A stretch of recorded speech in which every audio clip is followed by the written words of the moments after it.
un mensaje que lo he titulado Afligiréis vuestras almas. Repito, el mensaje que quiero compartir en este día lo he titulado Afligiréis vuestras almas. Y como siempre le mandamos un saludo a las personas que a través del internet nos siguen. Que Dios los bendiga y que Dios los guarde, así como a toda la iglesia. Vamos a ir a la Biblia para leer el primer pasaje de la Biblia, donde encontramos el texto que habla de afligir vuestras almas. Afligiréis vuestras almas, dice la palabra de Dios, no lo digo yo. Entonces, vamos a Levítico capítulo 16 en el Viejo Testamento. Esta era una costumbre que todos los años se celebraba, ¿verdad? Este día hermoso. Levítico capítulo 16, versículo 29 en adelante. El Señor le dice a Moisés para que transmita al pueblo: y esto tendréis por estatuto perpetuo en el mes séptimo, a los 10 días del mes, que dice: afligiréis vuestras almas y ninguna obra haréis, ni el natural ni el extranjero que mora entre vosotros, porque en este día, ¿qué pasará? Se hará expiación por vosotros y seréis como limpios. ¿De qué? De todos vuestros pecados delante de Jehová. Día de reposo es para vosotros. ¿Y qué dice a continuación? Afligiréis vuestras almas. Es estatuto perpetuo. Hará la expiación el sacerdote que fuere ungido y consagrado para ser sacerdote en lugar de su padre, y se vestirá las vestiduras de lino, las vestiduras sagradas, y hará expiación por el santuario santo y el tabernáculo de reunión. También hará expiación por el altar, por los sacerdotes y por todo el pueblo de la congregación. Y esto tendréis como estatuto perpetuo para hacer expiación una vez al año por todos los pecados de Israel. Y Moisés lo hizo como Jehová le mandó.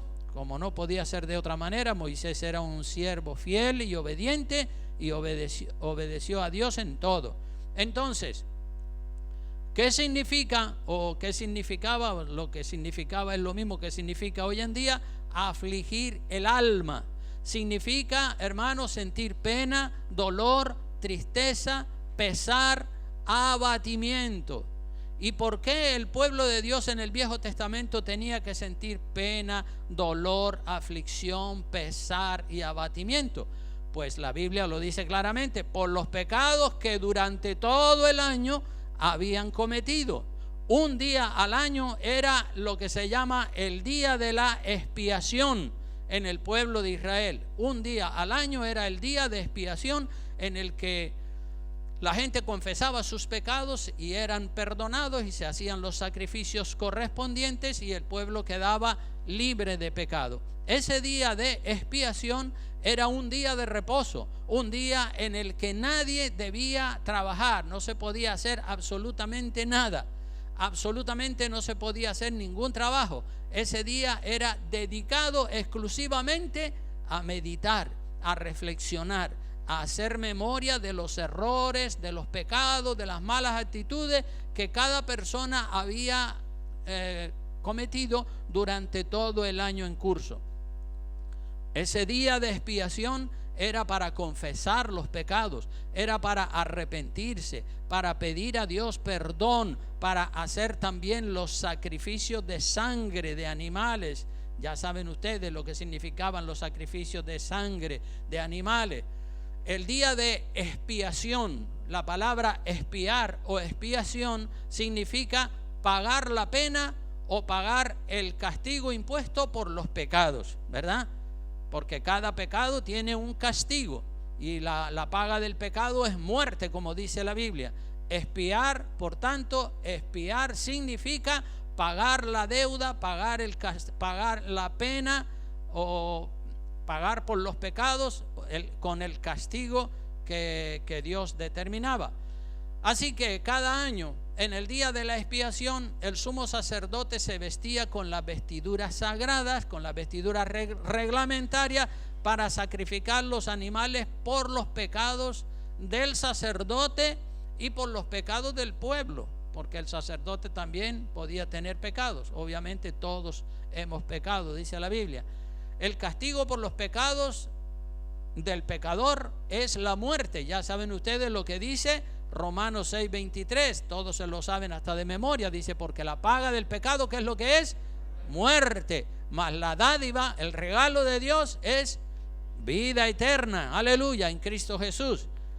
Entonces se le permitía al pecador que un animal muriera en su lugar. El que tenía que morir era el pecador, pero bueno, como Dios no quería la muerte del pecador, pues se le permitía al pecador que trajera un animal como sustituto suyo, y el animal moría en el lugar del pecador, y el pecador quedaba libre, porque la muerte que tenía que venir sobre el pecador vino sobre el animal. Así que los pecados eran castigados con la muerte de los animales, sin derramamiento de sangre. Dice otro famoso versículo de la Biblia, que todos se lo saben de memoria. ¿Qué pasa cuando no hay derramamiento de sangre? No hay perdón de pecados. Tiene que morir. Para que la justicia de Dios se cumpla, la paga del pecado es muerte, condenación eterna. Y claro, pues cuando la persona confiesa el pecado en el Viejo Testamento y trae un animal como sustituto suyo, pues el castigo de Dios cae sobre el animal. Así que la paga del pecado es muerte. Eso está en Hebreos 9:22, y es bueno que lo subraye para que lo tenga bien claro. Pero los hombres ya no solamente tenía que hacerse el sacrificio, sino que los hombres, los pecadores, tenían que afligirse en ese día, el día de la expiación. Tenían que afligirse, lamentarse, tenían que tener pesar, dolor de corazón por haber pecado, porque por culpa suya los animales tenían que estar muriendo. Así que era un día de dolor, de pesar, un día de abatimiento, dolor de corazón, tristeza, pesar, aflicción. Esos eran los sentimientos que tenían que estar en el corazón de las personas ese día, porque ese día era para expiar, para hacer borrón y cuenta nueva, para empezar un año limpios de pecado, y al año siguiente pues había que hacer lo mismo, porque como el ser humano comete pecados un día sí y otro también, pues todos los años había que hacer el día de expiación. Eso era lo correcto, eso era lo lógico. Era lo lógico que después de haber entrado en un periodo de reflexión sobre el mal comportamiento de las personas, el día de expiación todos entraban en un periodo de reflexión, de oración, de meditación, y era lógico que había que llorar, que había que tener dolor, que había que tener pesar por haberle ofendido a Dios. El pecado, hermanos, ofende a Dios. ¿Cuántos dicen amén? El pecado ofende a Dios. Si el pecado es contra las personas, ofende a Dios. Si el pecado es contra Dios, también ofende a Dios. Todo lo que es malo ofende a Dios.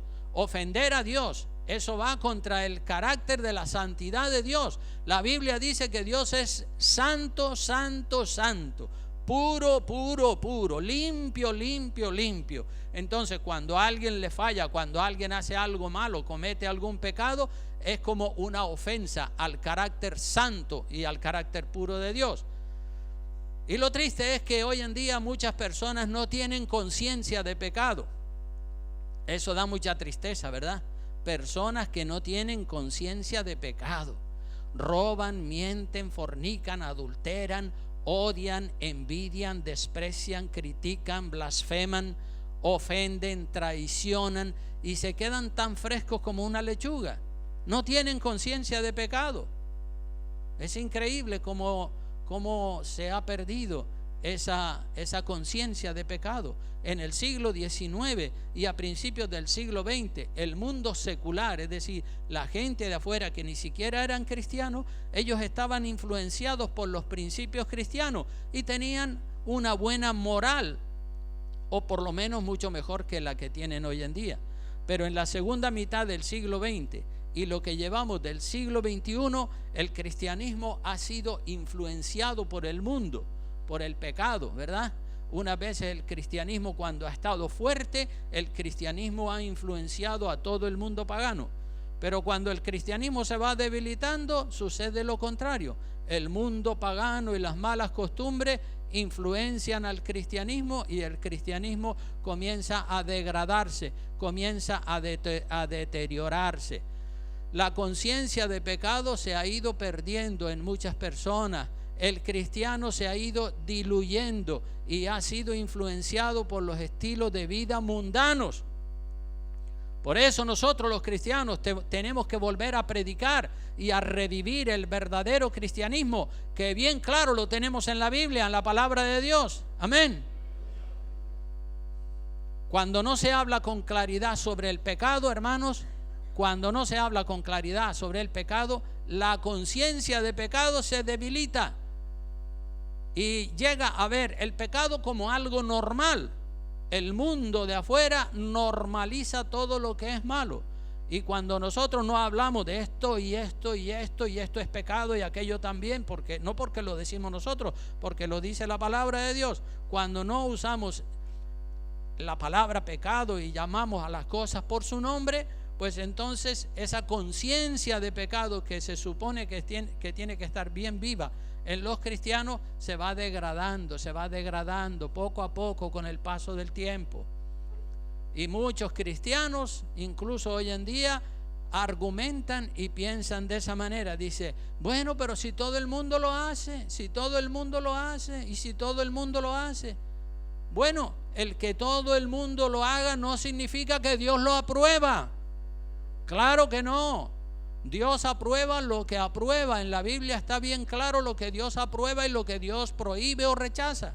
Pero que el argumento de muchas personas que se fijan en el mundo, dicen, no, todo el mundo lo hace, todo el mundo lo hace, todo el mundo se desnuda, todo el mundo usa el bikini, todo el mundo anda por ahí en cueros. Bueno, pero si tú eres cristiano, se supone que tienes que vivir según lo que dice la palabra de Dios, no según lo que hace el mundo. ¿Quién es nuestro modelo a seguir? ¿El mundo o Jesucristo? Jesucristo. ¿Con quién nos identificamos? Si nos identificamos con Cristo, tenemos que conocerlo mejor por el estudio de la Biblia, de la palabra de Dios. Hay que vivir de acuerdo a la Biblia, no de acuerdo a lo que el mundo practica, a lo que el mundo hace. En el Viejo Testamento, el pecado era llamado por su nombre. La persona que no expiaba sus pecados con los sacrificios de sangre correspondientes y con el pesar y el dolor y la aflicción por sus pecados, esa persona Dios la cortaba de entre su pueblo. Moría. Cada año en el pueblo de Israel morían muchísimos animales por los pecados del pueblo. Año tras año habían sacrificios y más sacrificios de animales, porque el pueblo pecaba y pecaba y pecaba. Millones de animales eran muertos, sacrificados por los millones de pecados del pueblo de Dios. Y todos esos animales sacrificados solamente podían tapar o cubrir los pecados del pueblo de Dios para que no estuvieran a la vista, ¿verdad? Porque lo que es feo, lo que es sucio y lo que tiene mal aspecto hay que taparlo, ¿verdad? Yo he visto aquí en las Islas Canarias que cuando hay un accidente de carretera y alguien muere en un accidente de carretera y queda demacrado, queda su rostro y su cuerpo queda todo destrozado, el cadáver queda allí tendido en el suelo y un reguero de sangre tremendo, enseguida le ponen una sábana por encima. Hay que tapar eso porque, uy, Dios mío, todos los que pasan tienen que ver ese cuerpo desfigurado. Entonces lo tapan y ahí permanece unas horas tapado hasta que viene el juez y ordena el levantamiento del cadáver, porque no lo pueden levantar, murió allí en el mismo accidente. Entonces los sucios pecados del pueblo de Israel en el Viejo Testamento estuvieron tapados, estuvieron cubiertos con la sangre inocente de animales, hasta que viniera el Cordero de Dios que quita el pecado del mundo. Aleluya. Ese es Jesucristo. Mire lo que dice Juan capítulo 1 versículo 29. Dice, y este es Juan el Bautista hablando y señalando a Jesucristo con su dedo. Dice el Juan 1:29, dice: el siguiente día vino Juan a Jesús, el siguiente día vio Juan a Jesús que venía a él y dijo, ¿qué es lo que dijo? He aquí el Cordero de Dios que quita la sangre de los sacrificios en el Viejo Testamento solamente podía tapar esa fealdad del pecado, pero cuando viene el Señor Jesucristo, Él quita definitivamente el pecado, lo hace desaparecer. El único que quita el pecado y lo hace desaparecer completamente es Jesucristo. Aleluya. Lo dice la Biblia, no lo digo yo, lo dice la Biblia en Primera de Juan capítulo 1 versículos 6 y 7. Abra su Biblia ahí y vea lo que dice Primera de Juan capítulo 1 versículos 6 al 7. Dice la palabra de Dios: si decimos que tenemos comunión con Él y andamos en tinieblas, mentimos y no practicamos la verdad. Pero si andamos en luz, como Él está en luz, tenemos comunión los unos con los otros. ¿Y qué más dice al final? La sangre de Jesucristo, aleluya, nos limpia de todo pecado. Esa sí que es una sangre poderosa, esa sí que es una sangre eficaz. El único que quita el pecado y lo hace desaparecer completamente es la sangre inocente que nuestro Señor Jesucristo derramó en la cruz del Calvario.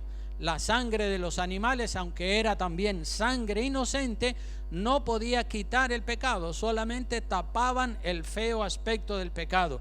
Pero la sangre de Jesucristo es así que es eficaz, poderosa para quitar, para expiar y limpiar definitivamente a la persona de pecado. Hermanos, ustedes saben que cuando se produjo en Egipto la plaga de la muerte de los primogénitos, la sangre en el dintel de las puertas de las puertas de las casas de la familia de los hebreos era la señal para que el ángel de la muerte no entrara a esa casa a matar al hijo mayor de esa familia. Todas las casas que estaban marcadas con sangre, el ángel de la muerte no entraba allí, porque la señal para que el ángel de la muerte no entrara era la sangre en el dintel de la puerta. Entonces nosotros estamos bajo la protección de la sangre de Jesucristo, y significa estar bajo la protección de la sangre de Jesucristo significa estar obedeciendo las leyes de Dios, estar integrado en la iglesia en humildad, en obediencia, siguiendo fielmente la palabra de Dios. Todo hebreo que se encontraba fuera, todo hijo primogénito hebreo que se encontrara fuera de la casa ese día que venía el ángel de la muerte, moría. Así que la única manera era que estuvieran dentro de la casa y que estuvieran allí esperando que pasara el ángel de la muerte y no los matara a ellos. Pero nosotros sabemos que la sangre de Jesucristo nos limpia de todo pecado, pero esto tenemos que usarlo con mucha reverencia y con mucho cuidado.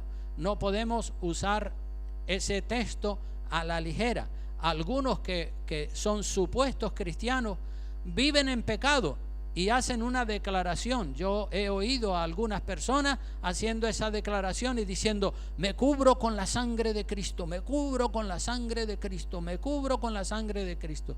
Pero después esa persona vive en pecado.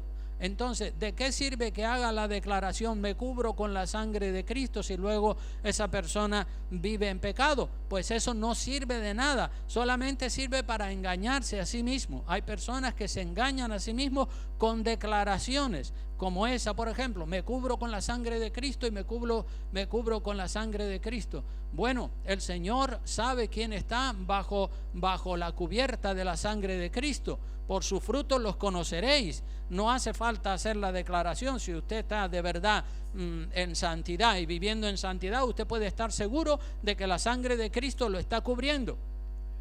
Así que cuidado con usar ese versículo de manera ligera. La sangre de Cristo no cubre a las personas que viven en pecado y pecan voluntariamente. Estar bajo la protección de la sangre de Cristo es estar en total obediencia, dentro de los caminos del Señor. Los primogénitos de Israel, para ser salvos del ángel de la muerte, tenían que estar dentro de la casa, dentro de la casa que tenía los dinteles de la puerta marcados con sangre. Ya dije que si estaba afuera corría el riesgo de morir. Si en el día de expiación, en el Viejo Testamento, el día de expiación, la gente, hermanos, afligían sus almas, sentían dolor, pena, pesar por sus pecados y por la muerte de animales que por culpa de ellos estaban muriendo, ¿cómo no nos vamos nosotros a afligir y sentir pena y sentir pesar por nuestros pecados hoy en día? Claro, tenemos que sentir pena y pesar cuando le fallamos a Dios, porque si tenemos una conciencia sensible de pecado, cuando le ofendemos a Dios tenemos que decir: ay Señor, lo siento, perdóname. No fue un animal el que nos limpió, la sangre de un animal la que nos limpió a nosotros de nuestros pecados. Fue la sangre preciosa de la segunda persona de la Trinidad, del mismísimo Señor Jesucristo, que por tus pecados y por los míos tuvo que morir. Y hoy, hermanos, hoy en este domingo entramos en lo que se ha denominado la Semana Santa. En esta semana se conmemora, como todos sabemos, la pasión y la muerte de Jesucristo, el Cordero que fue enviado por Dios desde lo más alto de los cielos a lo más bajo de la tierra, a morir en una cruz como un malhechor. Nosotros esta semana vamos a revivir y vamos a recordar la muerte de Jesucristo, pero no la vamos a recordar como hacen los supuestos cristianos católicos, con procesiones y con ritos y todo ese tipo de cosas. El martes, como dije, tendremos una obra de teatro titulada Los Milagros de nuestro Señor Jesucristo. Así que les invitamos a todos para que vengan.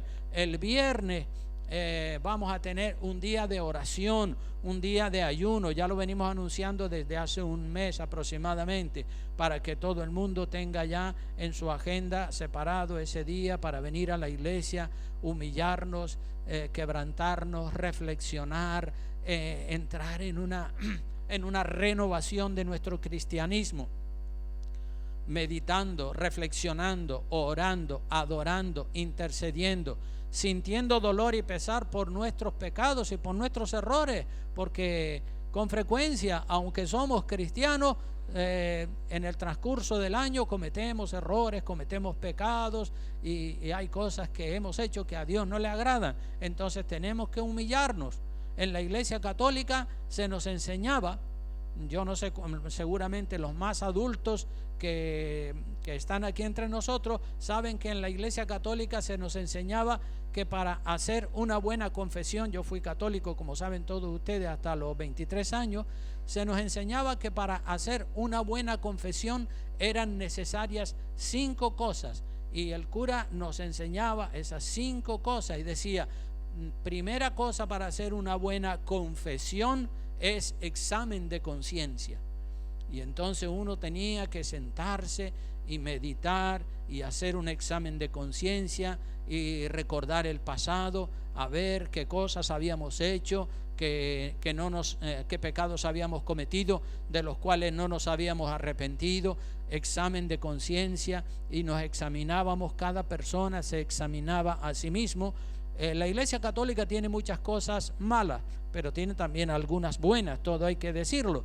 Y estas 5 cosas que se enseñaban y que se siguen enseñando en la Iglesia Católica son importantes para nosotros los cristianos.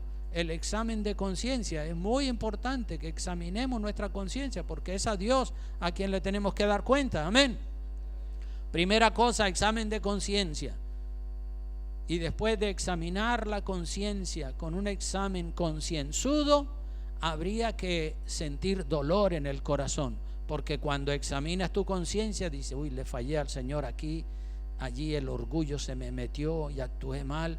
Y cuando tú examinas tu conciencia, entonces te viene a la conciencia los pecados que has cometido, y obviamente si eres sensible y si sabes que a Dios le ofende, que le ofendes cuando pecas, tienes que tener dolor de corazón. Señor, lo siento, perdóname, la verdad que te fallé, Dios mío, ¿en qué estaría pensando yo cuando hice eso, cuando cometí ese error? Dolor de corazón, examen de conciencia, dolor de corazón. El tercer punto o la tercera cosa que había que hacer para tener, digamos, una buena confesión era el propósito de la enmienda. ¿Qué es el propósito de la enmienda? Es la persona decía, me propongo, Señor, que en adelante no voy a seguir siendo el mismo, ya no voy a pecar, ya voy a dejar ya la vida de pecado. Eso es propósito de la enmienda, es decir, voy a mejorar, voy a poner todo mi corazón y todo mi esfuerzo en mejorar. Ese es el propósito de la enmienda. La cuarta cosa era decirle los pecados al confesor. El cura se ponía allí en el confesonario y la gente se ponía de rodillas, yo lo hice muchísimas veces, se ponía de rodillas delante del sacerdote y confesaban, hablaban, decían al confesor sus pecados. Y cuando el confesor escuchaba todos los pecados, entonces hacía una cruz y decía, yo te absuelvo de todos tus pecados.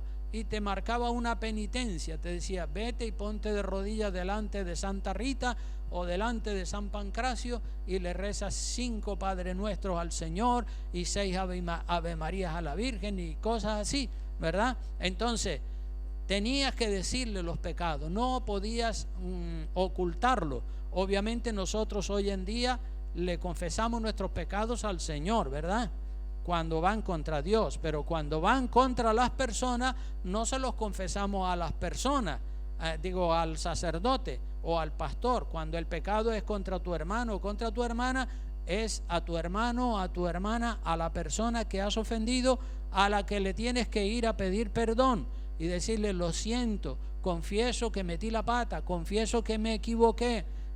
Decirle los pecados, confesar. Si confesamos nuestros pecados, dice la Biblia, Él es fiel y justo. ¿Para qué? Para perdonarnos y dejarnos limpios completamente. Y la quinta cosa que se enseñaba en la Iglesia Católica era cumplir la penitencia. La penitencia era hacer esos rezos delante de una de las estatuas de la Iglesia Católica.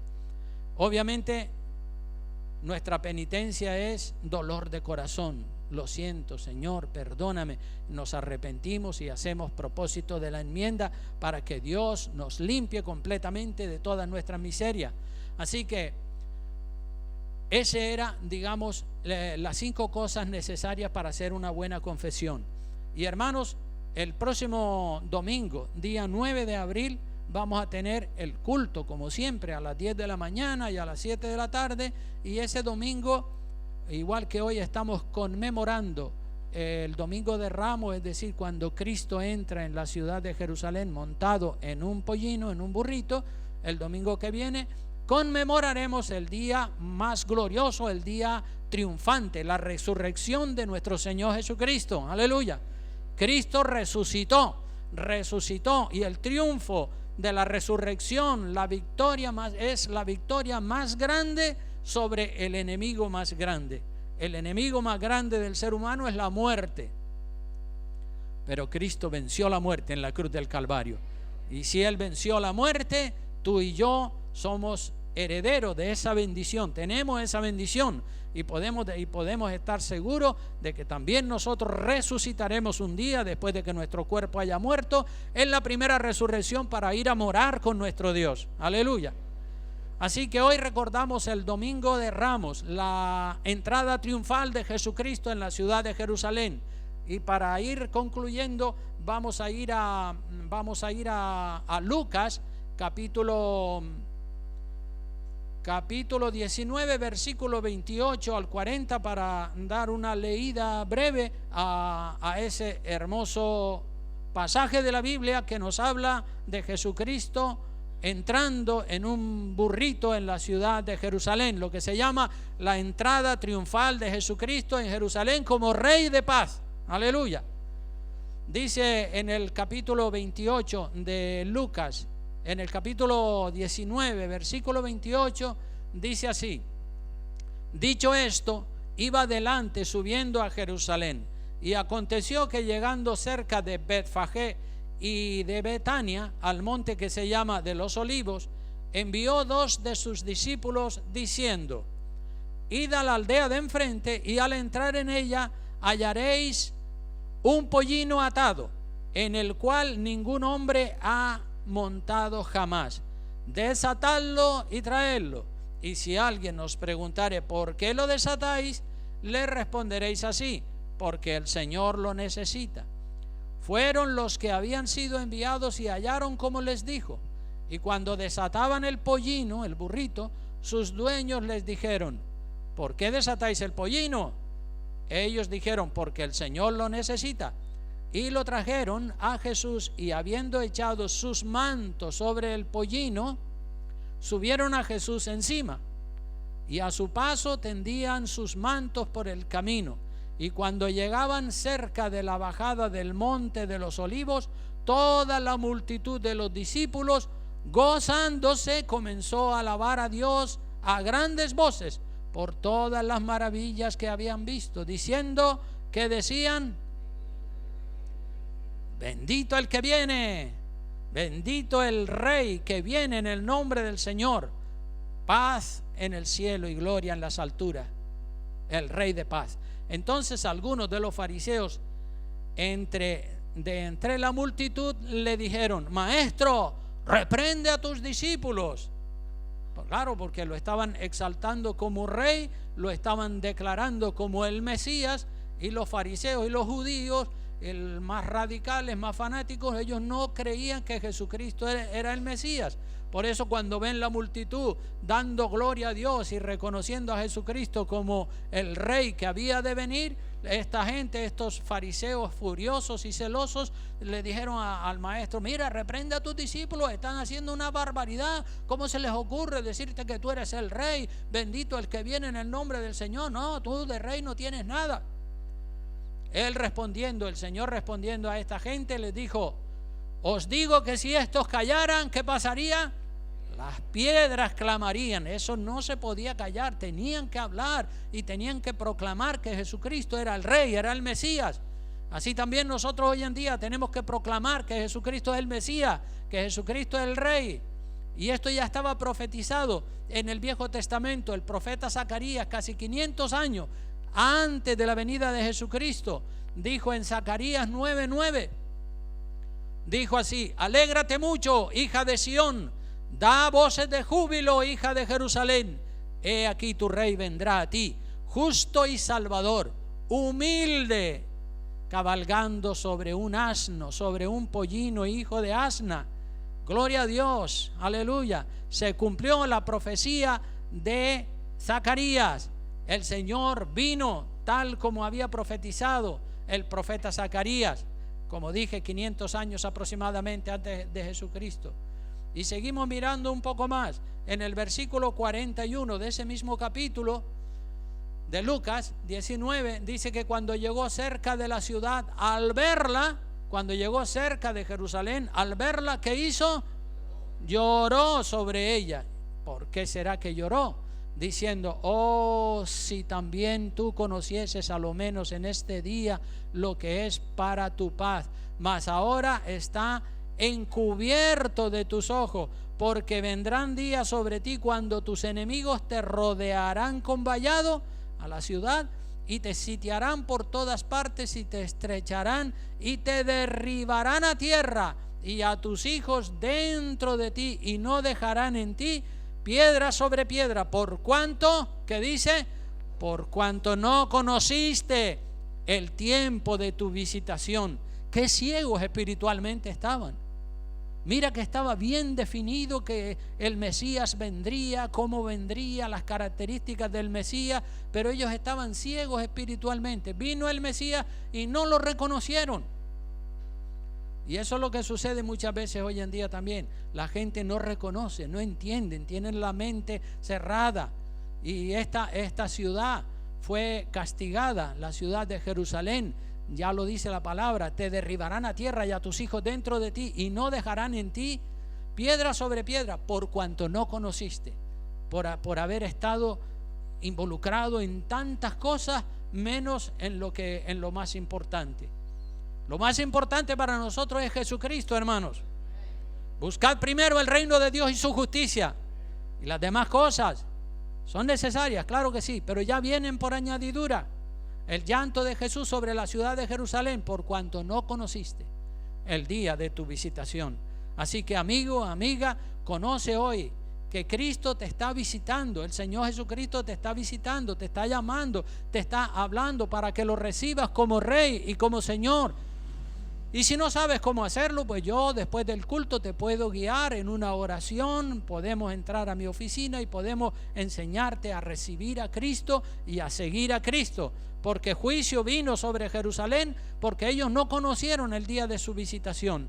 Y juicio vendrá sobre todos los que realmente rechazan al Señor Jesucristo.